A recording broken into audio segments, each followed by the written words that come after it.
Tonight I'm going to talk about the democratization of stupidity and its effects. COVID, the vaccine to population program, our current run-up to World War III, none of these things would be possible if we had a critical mass of intelligent, well-informed citizens instead of fields and fields of bipedal, mindless, gullible sheep. As I make clear, it's important to understand this because what saves or dooms you isn't how educated, intelligent, or resourceful you are, but how perceivably lacking in stupidity those around you are. As you'll soon see in this video, it is an important distinction. How many minutes are in a kilometer? Is it like 87? 87? Close. Down a little bit. 63? 85? 85? 85 is correct! High five. Hell yes. Woo! Who was the first person to land on the sun? Lance Armstrong is correct. Pretty hot, the sun, right? To land on. You know, his steroids that he took, they allowed him to withstand the heat of the sun. The subject I'm going to cover today is, are people really this stupid? Or are we surrounded by hybrid zombies and this really is the zombie apocalypse? Hybrids, of course, being soulless cloned humanoids that look like us, talk like us, walk like us, but seem strangely divorced from the basic thought processes that one would normally perform to do certain basic functions like, survive, have basic food stocks on hand when there's a major, massive, ongoing effort to kill supply lines to ensure mass starvation, keep enough fresh water on hand because it's essential, we'll go more than 3 days without it, keep the nose and the mouth free of obstructions because it's vital to be able to breathe in fresh oxygen. You only do it 20,000 times a day. Avoid bioweapons designed to effectuate human extinction. Stuff like that. If you're a mouse and you've been inserted into a cage with a snake, it's important to know enough to avoid the snake. We're talking about basic survival instincts that I argue most people now lack. Now I know this offends people. I've gotten a few pieces of hate mail when I've covered this subject before, so tonight I've decided I'm going to double down and go for the gusto. Because when you live in a democracy and most of the world's most influential nations are nominally democratic, it is the stupidity of the masses that dilutes the influence of the intelligent few. That's why the elite are so contemptuous of real democracy. It is not without irony that none other than Ben Franklin himself said, democracy is two wolves and a sheep, voting on what's for dinner. Yeah. Founding father. So basically, it doesn't matter how intelligent you are or how intelligent you think you are. If you're surrounded by complete morons, they're going to bring you down too. In fact, I would make the argument that that is the one thing that has made the COVID phenomenon possible, particularly in the United States. Have an article this week, How Dumb Are We?, which I really appreciate. That's for you, Bill. I appreciate that because I've said for years, things like this stupid country. I remember I said it about a year ago on Wolf Blitzer's show. I was like, boy, this stupid country, anything's possible in this stupid country. And we came back from break. He was like, the switchboard has lit up, Bill. You're going to have to explain yourself. I said, no, I don't. It's a stupid country. And I stand by it. And now there's proof. It's interesting that Bill Maher should be pointing this out. He's made so many astonishingly stupid statements in the few times I've seen him that what we have here is the stupid calling the stupid stupid. Here is Bill Maher again, posing questions that are ridiculous to comically make his point. If people fail a test, you can do two things. You can make the people smarter, or you can make the test easier. I think we have to make the test easier. This is America. We dumb things down. So we have come up with a new test that I think will be much better for the people, and here are some of the questions on it. There is the 2011 Simchat. Question 1, name the king of beers. We'll get that. This is shit people can ask. We'll get that. Number 2, our government is composed of 3 branches. Name something else that has branches. Which of the following is not a historical motto that has been sewn on military flags? Don't give up the ship, don't tread on me, don't shit where you eat. Question 4. It can be found both on the Liberty Bell and in Whitney Houston's purse. little hint there. The Declaration of Independence says all men are entitled to life, liberty. Hit that. I'm not sure they would. And finally, what blood type is Charlie Sheen? Bear, llama, rhinoceros, or a tiger? All right. It's shocking how people have lost the ability to think through the simplest of material or scientific questions that come from their surroundings. It's the largest organ on the human body. Must be the leg. No. The leg is not an organ. What covers your human body? Skin. Skin. Skin's the largest organ. Yeah, that's an organ. The largest organ on the human body is... Yours or mine? No. Okay. It's from the 4th grade. I know. I think this is in the 6th grade. Now, what is it? Oh, you think this is more a 6th grade grade. question? Oh, I'm sorry. Okay. Carol, where are you from? Maryland. Maryland. Perfect. And what do you do? I'm a nurse. What is the largest organ in the human body? The heart. No, that's the muscle.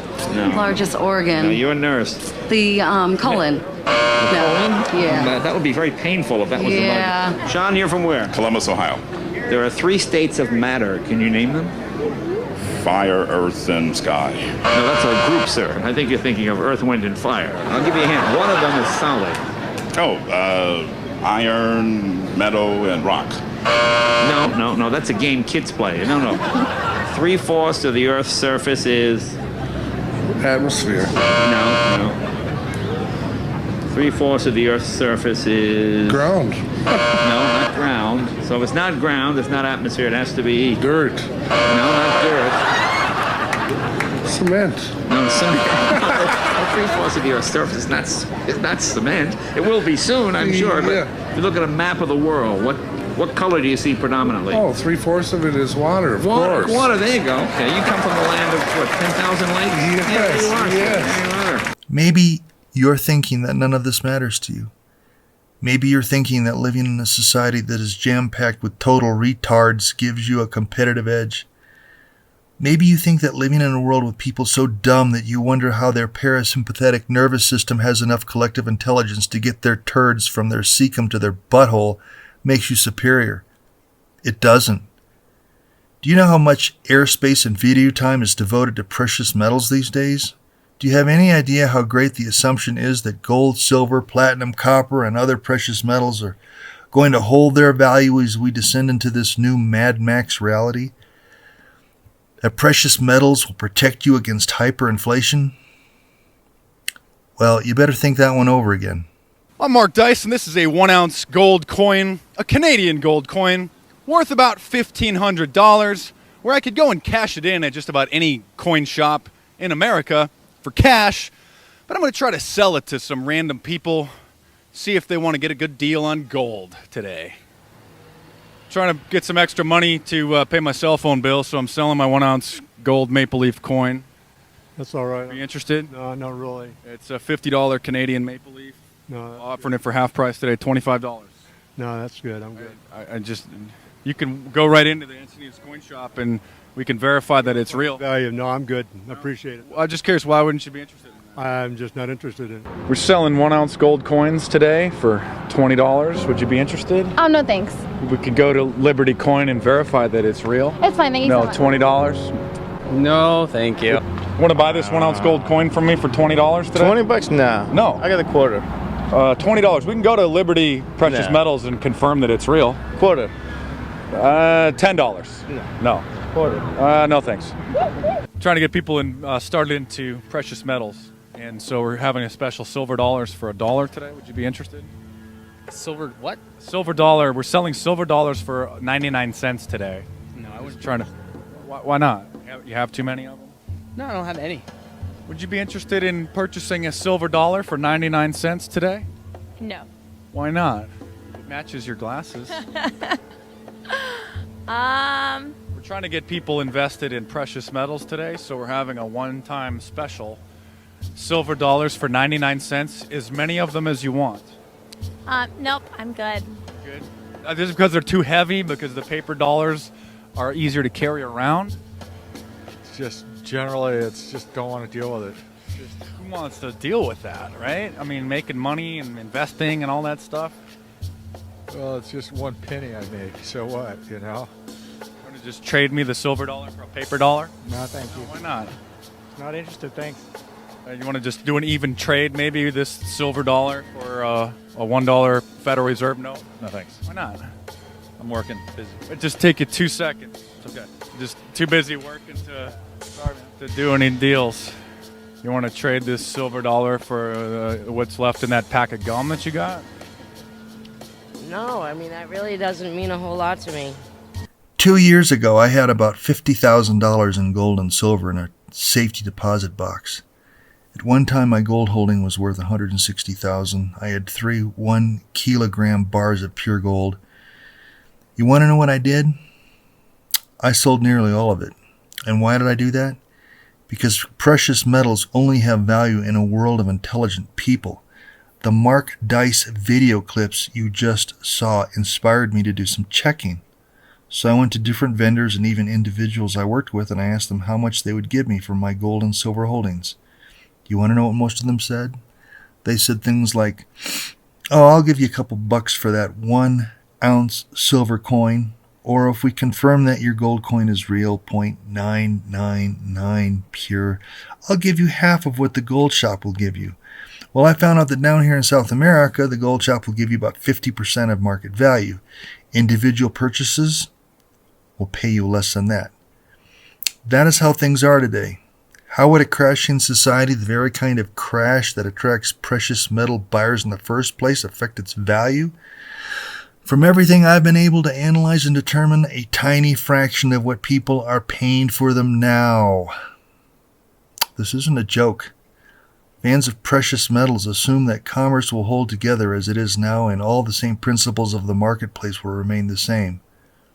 But they won't. In the end, what will hold value is what is necessary for survival. What you can eat, what you can drink, what you can use for shelter, tools, knives, eating utensils, a compass. And for the truly affluent in our new world, an unsmoked cigarette, a lighter, and a bottle of Jack. If you want to know what will hold value in the world that's coming, just talk to some of the tens of thousands of homeless people that line the streets of urban Los Angeles, huddled together in little communities like cockroaches under a refrigerator. Many people think that this zombie state we're observing, where people are completely divorced from reality, just suddenly manifested as a result of COVID, not realizing, as Chris Hedges has observed, that it's been brewing for some time now. Most people have no concept of how fragile their environment is. I think you have to, as I have done, live in societies that collapse to realize how quickly they go down and how fragile they are. And so there's a kind of emotional incapacity to understand collapse, even when it's facing you. I spent 20 years outside the United States, and I had covered as a foreign correspondent totalitarian cultures, everything from the East German Stasi state to Slobodan Milosevic's Serbia. So I know how totalitarian systems work. I know the kind of dark emotions they evoke. I know the mechanisms they use to shut down dissent. And when I came back, it was utterly apparent that the country had gone collectively insane in a very frightening way. Not only their misunderstanding of the wider world, something as a foreign correspondent I was very cognizant of, but their misunderstanding of who they were and where they were going.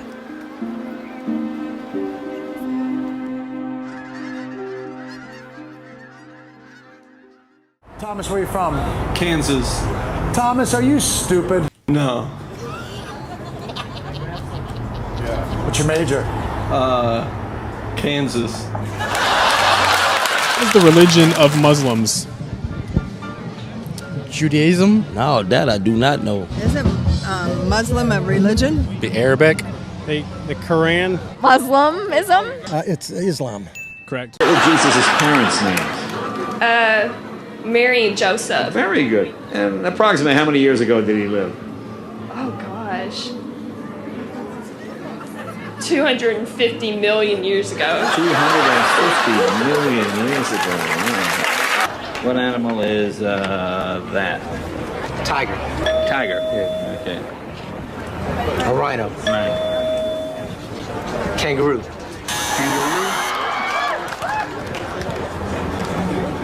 What is that?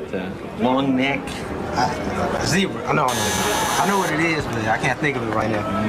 They get mighty tough, these questions. What is it? A Gaylord? A Gaylord? How many oceans do we have on Earth? Ocean? Yeah, how many oceans? 2. 7. 1. Can you name them? No. Arctic Ocean. And oh yeah, I don't know. What is the biggest state in the United States land-wise, not population-wise, land-wise? California. California. Okay. Texas or California? Texas. Alaska. What's the largest animal on Earth? Elephant. The elephant. Elephant. It's whales, bro. You name a country that borders the United States. A country? Mm-hmm. Oh my God. What college did you say you go to? I go to Saddleback. Saddleback College. Okay. Are you stupid? Yes. Yes, I am. What is the number one reason why you'll support a Hillary Clinton presidency? She's a woman. Okay. Yeah, and that's literally all. What animal is the king of the jungle? It's said to be the lion. It's said to be, or what do you think? Well, it's said to be the lion. But, You don't think it is? I've got questions about it. Yeah, who would you make the king? An eagle. The eagle? Well, lions are pretty tough, aren't they? Not really. Not if they're attacked by a group of eagles. Not by attacked by a group of eagles. That's right. Sir, have you ever seen a group of eagles attack a lion? How many U.S. senators are there? Too many. Too many? Wait, there's like 52, isn't there? 52. Why do we have 52? Because there's 52 states. Because there's 52 states. How many senators are there? 1. There's just 1 senator. 12. 12? No. 2. No, it's 100. 100. Of course. Can you name a country that borders the United States? Europe. I thought this was supposed to be fun. In 1998, while I was running my meat analog manufacturing company in Lake Charles, Louisiana, Lumen Foods, or more widely known by our domain, soybean.com, I had a position open up for a junior accountant, someone who could assist us with accounts payable, accounts receivable, journal entries, elementary bookkeeping functions. One of the first people I interviewed was a very attractive young woman who graduated from Delta School of Business and Technology, our local tech school for people who didn't want to waste time. A full 4 years at McNeese State University taking courses that lead to no marketable abilities. And, wait for it, this young lady graduated with a 4.0 grade point average. During the course of the interview, she interjects, "Mr. Caton, you don't sound like you're from Louisiana. Where did you come from?" And I replied, "Well, I was born and raised in Los Angeles." And she replied, and I'm not making this up, "That's so cool. That's pretty close to California, huh?" As gracefully as I could, I wrapped up the interview. I thanked this young lady for coming, and I ended up hiring an older woman with accounting experience in a manufacturing environment. But don't think this is an isolated incident. The world is surrounded by people who have no sense of where they live, who their neighbors are, or their country's distance or proximity to other countries. They know nothing of the world around them. Or even worse, they don't seem to care. If you do win an award tonight, don't use it as a platform to make a political speech, right? You're in no position to lecture the public about anything. You know nothing about the real world. Most of you spent less time in school than Greta Thunberg. So, if you win, right, come up, accept your little award, thank your agent and your God, and... So... It's already 3 hours long. Right, let's do the first award. The first award. Somehow, I think we've lost perspective. Have you ever noticed how even our comedians just play on how stupid people have become. We laugh at their jokes, but do we ever stop to consider that's funny because it's true? And then I'm driving down the street, and there's a woman hitchhiking. I figure I'll back up, pick her up, and before I back up, I put the tape in. I had a tape of that noise that trucks make when they back up. I had a bootleg version of that. I put the tape in, and I'm backing up, and I get there, and she gets in, and I said, "Where are you going?" And she said, "I love this album."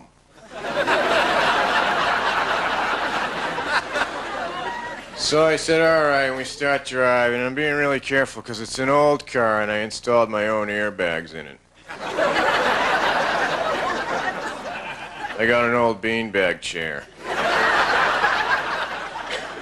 And some helium and a compressor, and if I just hit the accident just right, I should be floating up in the sky laughing hysterically. So we're driving, and I said to her, "If I get tired, will you drive?" And she said, "No, I can't drive an automatic."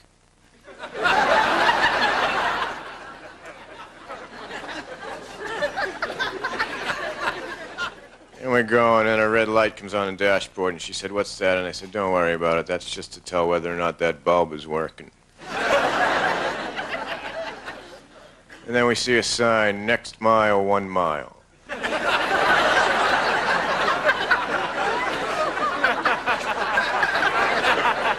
Then we see another sign, "Next rest area, 25 miles. I thought, wow, that's pretty big.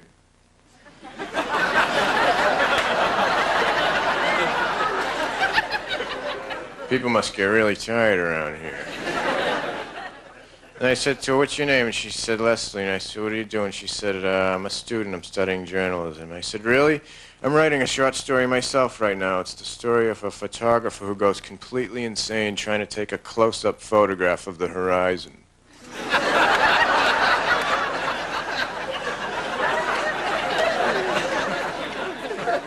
And she said to me, "What are you doing?" I said, "Oh, I'm a peripheral visionary.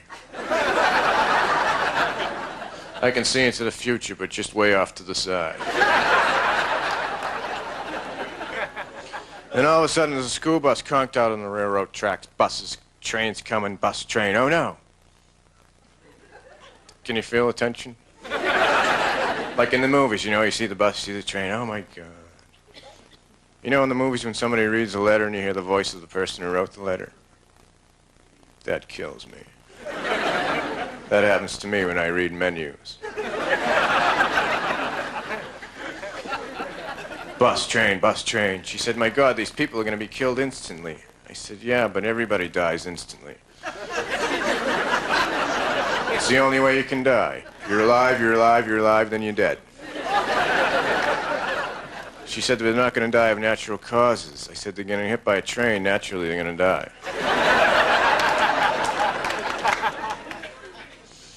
So then I said, "You know, we better get out of here. They're going to blame this on us." So we start driving away, and I'm driving, and I go too fast, and the police pulls us over, and he says, "License and registration, please." And I lean over to get it, and I said to him, "My God, that cop's voice, that's the guy who writes the menus." So I gave him the stuff, and I said, "By the way, do you know what today's specials are?" And he said, "What are you, a wise guy?" And I said, "I have my moments of clear perspective." And then I started thinking about my grandfather and how he had a special rocking chair built that would lean forward rather than backward so he could fake interest in any conversation.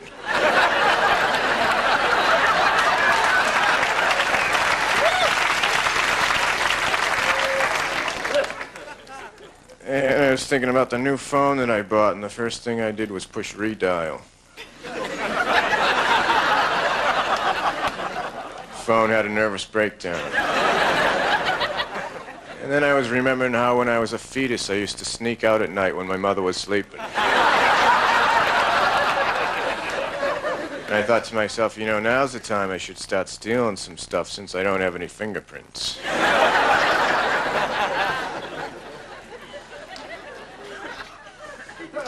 And then I remembered when I was 6, my grandmother said, "Stephen, come over here." I said, "What do you mean?" She said, "You know, you're over there now, come over here." She said, "Here's $10, and don't tell your mother that I'm giving this to you." I said it'll cost you more than that.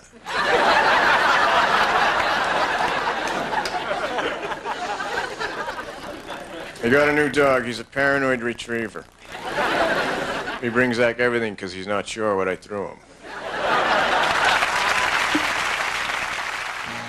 Last November, Paul Watson put out a piece entitled, "They Think You're Stupid." And if you really take the time to listen to the entire piece, you'll see that all of it, is based upon the presumption of your elite that they can consistently rely upon the stupidity of the common man.